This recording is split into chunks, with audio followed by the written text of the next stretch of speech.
UFC Fight Night Sacramento just wrapped up, and holy shit, that was a banger. Is this a hot take? But honestly, put all of the fight nights together, and dude, are the fight nights better than the pay-per-views? Like 3:30 main event was boring. 3:29 a main event, that was terrible. Like there are like UFC White House, that's unstoppable. You know, you can't beat that.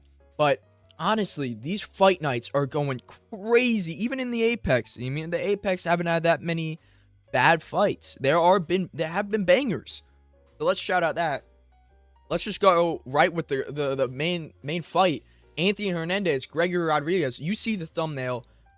It's the most impressive thing. Like, it is the best outcome. And I don't want people being like, dude, what do you mean best outcome? Dude, the best outcome would have been RoboCop just putting the heat on Fluffy and knocking him out in the first round. No, this is the best outcome for his UFC career and for like the rankings moving forward. Okay? Because Gregory Rodrigues, what was the narrative going into this fight? If he doesn't win in the rounds 1 and 2, he's going to lose this. He's going to get TKO or sub. He's going to get 48-47. He's going to gas out. And yeah, he did kind of gas out, but he survived, and it's arguably a 5-0, a 50-45. You could honestly say that there was a very small argument, but still, there is a bit of an argument for a 50-45 Gregory Rodrigues. Moving forward into his career, he was we all know him as the power puncher who has BJJ in his bag, who is the BJJ champion and everything, but he has questionable cardio, gassed out against Jared Cannonier, etc.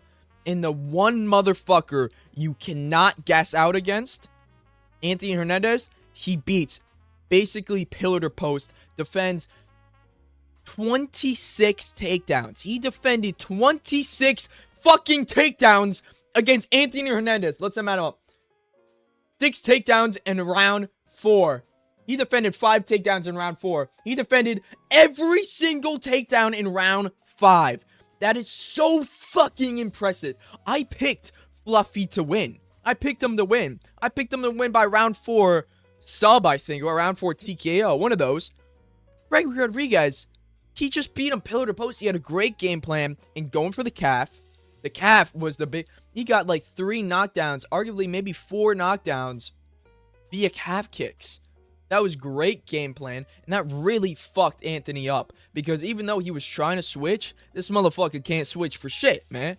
He's trying to go to softball. He's trying to go to southpaw, and he's fucking... It's like he's a paraplegic. He doesn't know how to throw. He doesn't usually fight in southpaw, you know? This guy, Rodrigues, is making him be wonky goofy. And he can't do that shit. He can't get his rhythm going. He can't get his style going if he's all wonky goofy. Rodrigues goes out there, great fucking game plan going for the calves. Later on, going to the body, the knees, the leg kicks, the body kicks. They're all there. Stunned Anthony Hernandez sometimes. Let's just say real quick, how tough is Anthony Hernandez? For one, lasting 25 minutes with Rodrigues, RoboCop, but taking so many punches to the dome. This guy was eating shots, and yeah, he got stumbled a couple times. A lot of those shots that he got stumbled by would be putting motherfuckers out. Their lights would go out. Their eyes in the back of their head. This motherfucker is just, he's stumbling, he's jelly-legged for a second, and then he goes back to that smile. He's taking all these shots, so shout out Anthony. We know he's tough.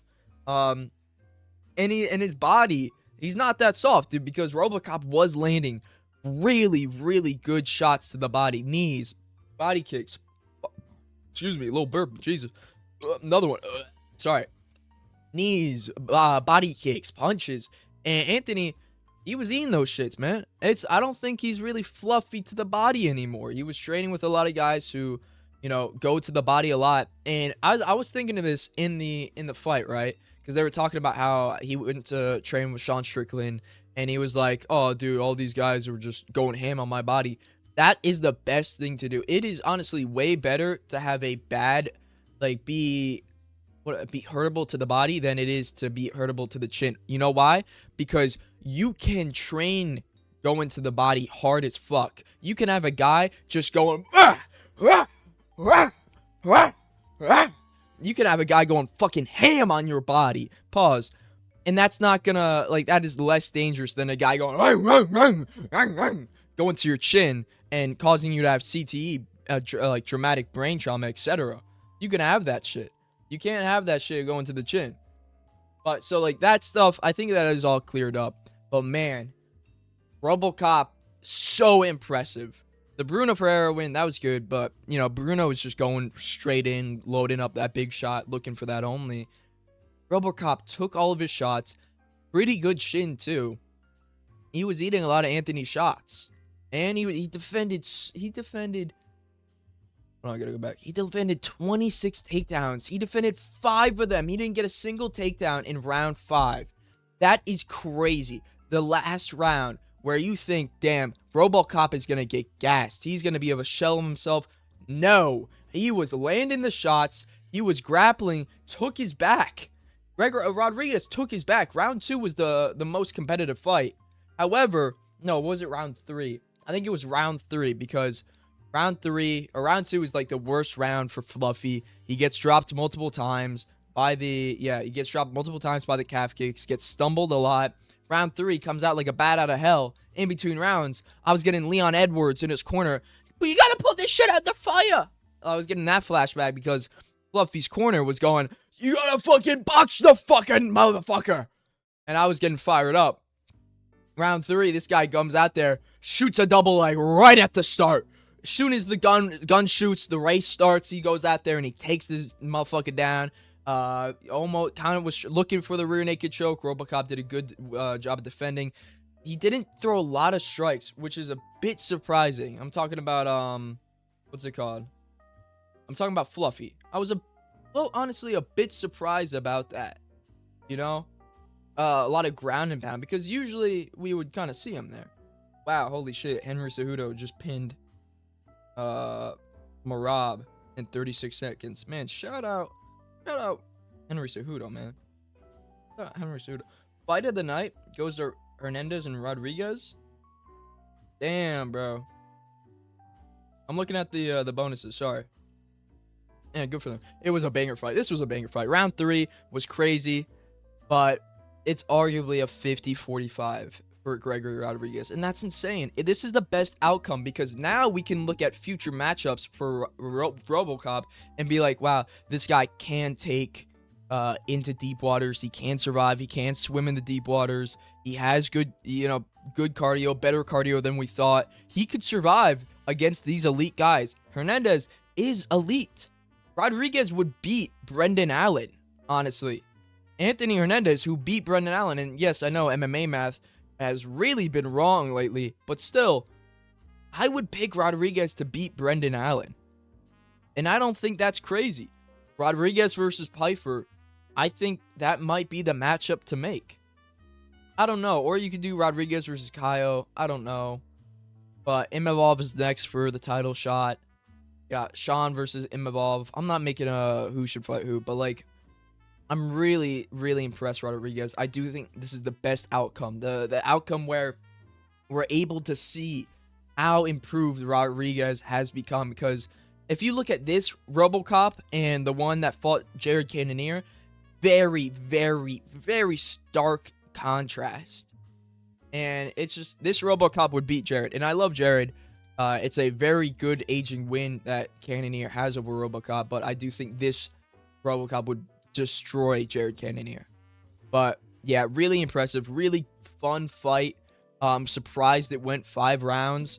Surprised that Rodrigues won arguably 50-45. I'm not saying that's 100%, but like the fact that there's an argument, no matter how small it is, but the fact that there is an argument for 50-45 Gregory Rodrigues, that is crazy. Shout out him. I don't know if he's gonna get the bonus or not. Probably not. I wouldn't expect it. Oh, bonuses of the night. Harley Judice and Marcelo Medeiros. That's kind of fucked up. Harley Judice gets the... Are you kidding me? You kidding me? We'll get to him in a second, but they robbed my boy. All right, moving on. Co-main event, Sergey Spivak versus Vito Petrino. Boring fucking fight. It wasn't that boring, you know. Petrino did pretty good.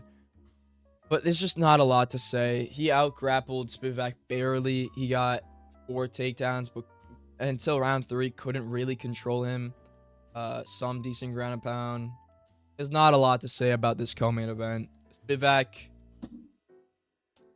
I don't know. He was kind of landing on Petrino. He was, but Petrino is just too fast at heavyweight. Too fast, too powerful. He was landing shots on Spivak's face, bloodying up that nose and shit.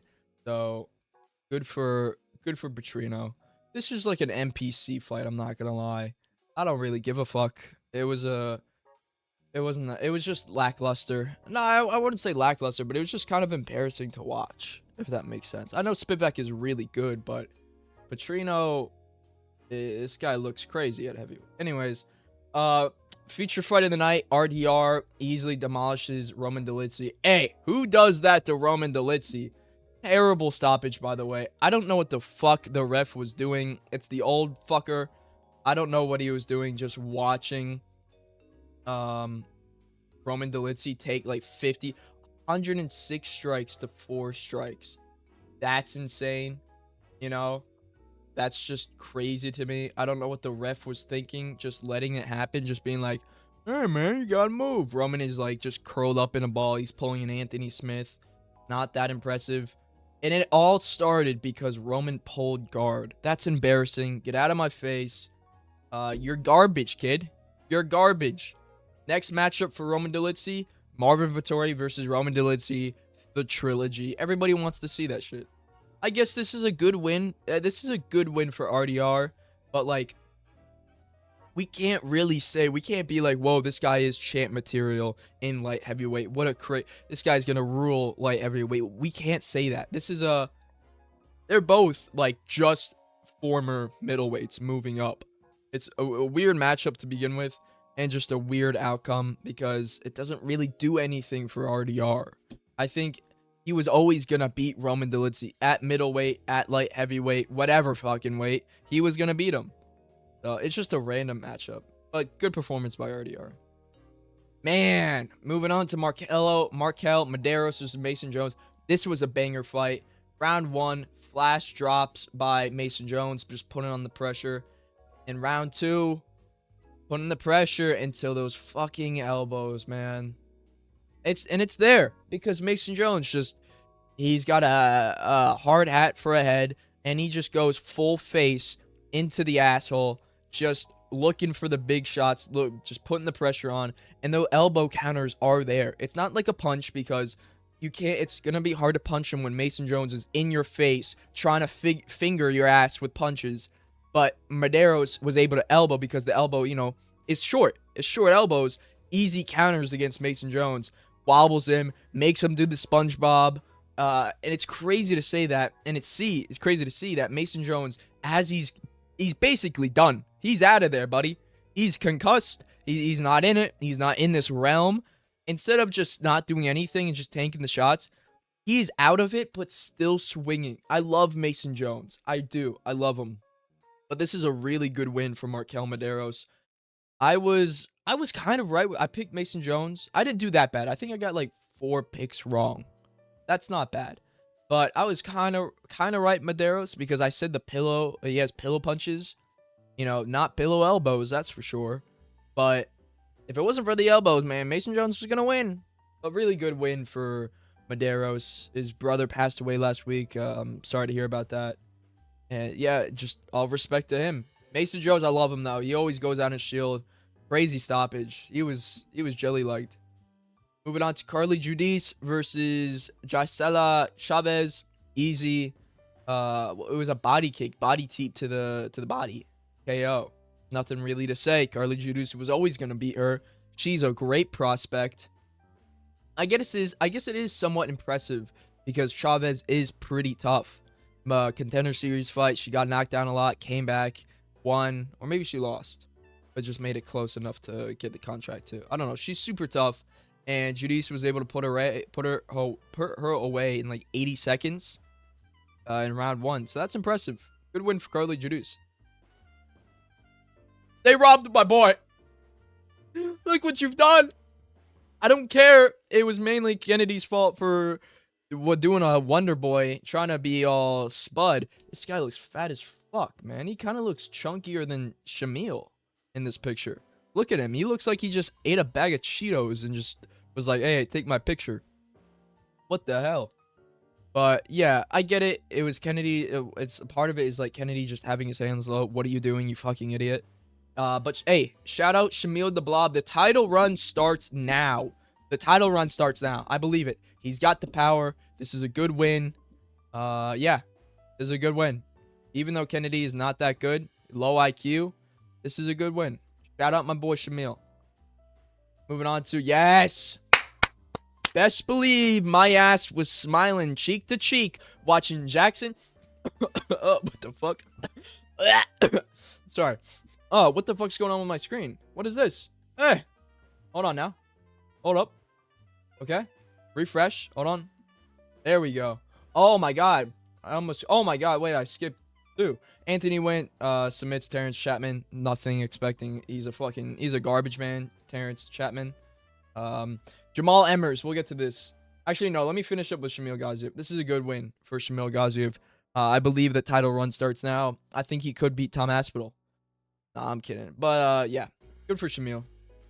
And let's get to this. Jamal Emmers versus Larian Douglas. This was very sad to watch. Larian Douglas was my favorite prospect. I do think he's still a really good prospect, and I think he's going to bounce back really good. But this was really devastating to watch. My new favorite featherweight prospect, we'll get to him in a second. But I kind of knew this was coming mid-fight. Because this fight reminds me of Anthony Hernandez versus Diego Ferreira. That entire fight, Anthony Hernandez using lateral movement, Diego trying to chase him and everything, loading up on punches, and then eventually Hernandez just capitalized on Diego, trying to chase him around, unloaded an elbow, counter elbow, and put him to sleep. And I was getting those vibes right before the KO was happening, because Larian Douglas, he has so much power and he loads up so much. This guy is banging on the fences with the punches, missing Jamal Emmers. Emmers just going left and right. It's a genius plan, because soon as Larian Douglas starts to get confident in that Emmers is just going to go left and right, I just got to chase him down, and if I can corner him in a cage, I'm gonna have the KO right there on a silver platter. Right away, Emmers is going to unleash a counter and KO Douglas. And it was a perfect 1-2. I think maybe Larian honestly broke his orbital bone. It looked like he was like holding his face or whatever. Sucks to see. I hate it. It was disappointing to watch. But I knew this was coming mid-fight. You could just see it. You could see Larian Douglas. He loads up a lot. Jamal Emmers had a great game plan with the lateral movement. So, yeah. Great win for Jamal Emmers. And I see people saying, dude, Larian Douglas was never that good. Get out of here. He is still really good. This is not really a fraud check. Jamal Emmers is really good. He's not elite, but he is still really good. He's got some crafty wins, you know? And Larian Douglas, I believe he is going to bounce back. I hope he learns how to stop putting everything in his punches and just set stuff up and just be more patient. That's what he got to do. You know, Jamal Emmers, just keep winning, baby. Good for him. We talked about this. Chris Padilla versus Nasrat Akbaras. This was a not entertaining fight for like let's say 13 and a half minutes, and then round 3 drops Nasrat bad. And I was actually expecting Padilla to sell the finish, because instead of throwing punches, he was reaching for Nasrat's hands and looking for the step-in elbows and everything. And they weren't even really connecting, you know? They weren't at all.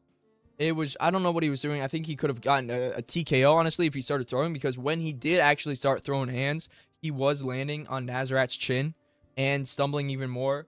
But the standing arm triangle was really impressive. Slams him, gets the finish. Nasrat is out consciousness. This guy is sleeping, and it was a technical submission, because I don't even really know the details behind it. It was still a ruled submission that was good, and I did think he was going to win on cards no matter what. I think he was up 2 rounds, and I think he was going to, of course, win the 3rd round. So, good performance by Chris Padilla. He can be very unentertaining at points, because he's very smart with his game plan, very smart with his style. So, I'm just happy this kind of got interesting. Moving on to my new favorite prospect of Mauricio Barbosa. Voice crack. This guy's good as shit, man. This guy has great power, and he's patient as shit. He's kind of like, dare I say, maybe a better Larian Douglas. And I'm not switching up on Larian Douglas. I'm not a switch-up type of guy. But, and I still do think Douglas is a great, really good prospect. I think Barbosa is now higher on my prospect featherweight tier list. 100%. I think he's my #1 featherweight prospect. Easily demolishes Ryan Coos. Lands a left hook that briefly lands on the temple, knocks him down. And that's pretty much it. They were saying, dude, Coos is out of it. You can see it in his eyes.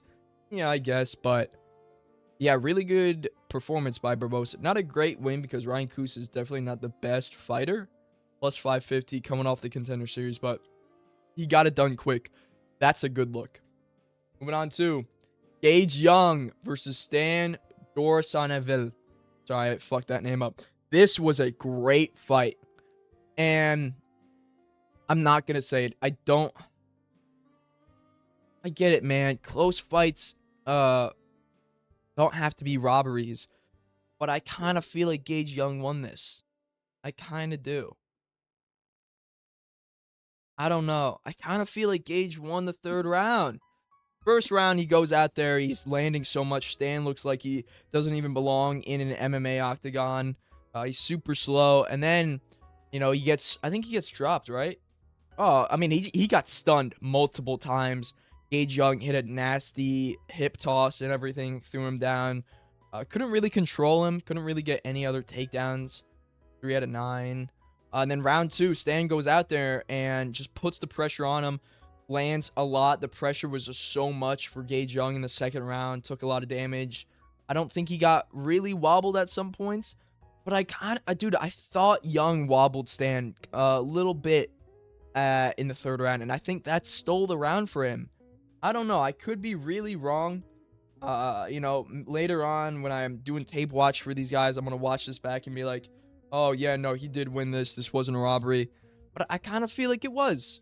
I'm not going to complain about it, though. Great performance by Stan Dorsaneville. He definitely belongs in the UFC. I'm excited. He's really entertaining.